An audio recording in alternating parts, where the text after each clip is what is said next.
Hello mes amours, comment nous espérons nous en forme avec bon Dieu.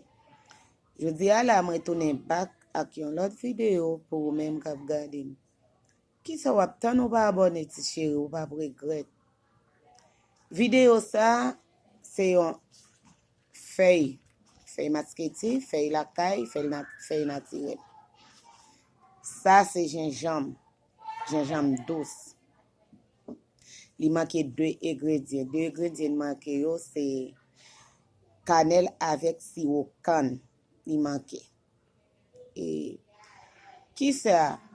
Ou même jeune fille qui malade, qui pas ka dormir bien, qui a cherché ou manger, ou corps ou te gros, ou vinn petit, ou gen on craché toujours sur l'estomac, ou toujours gen on bati ventre qui fait mal. Et mais je dis à moi pour des solutions pour. Feuille masquetia c'est une feuille qui est efficace en pile. Li bon dans toute bagaille, li bon les filles petit. Eh bien, qui ça ou pral faire ensemble avec feuille masqueti ça?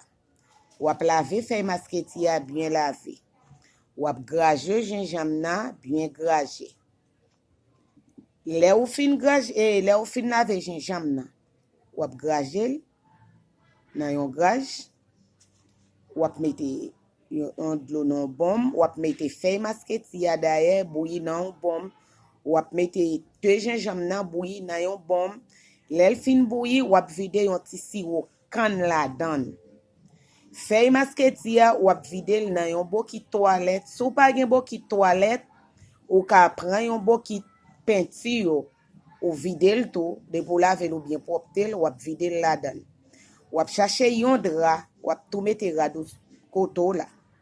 Ou ap chercher yon drap, ou ap chita sou bokit la, et puis ou ap couvrir tête ou avec drap tout cornet. Pas quitter côté pour les entrer, pas quitter côté pour les sortir. Les ou fin chita sou bokit la, qu'on y a fait et te gingembre ça, pendant un badra, tout on wap brete a wap souffler, tout on wap brete a wap souffler.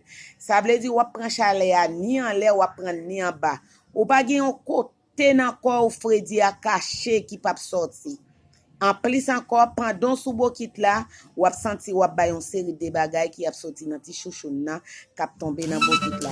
M'pa fait vidéo à trop long, c'est là moi rete ensemble avec nous. M'espère n'a partagé, abonné, quittez un commentaire, bay avis pas sur ça, invitez une famille, invitez un ami, invitez une sœur, invitez une cousine, invitez une ma tante, invitez une belle-mère. Eh bien, ok, d'accord, bye bye, c'est la mérité avec vidéo. On apprend dans l'autre vidéo. À la prochaine, Jésus. Bye.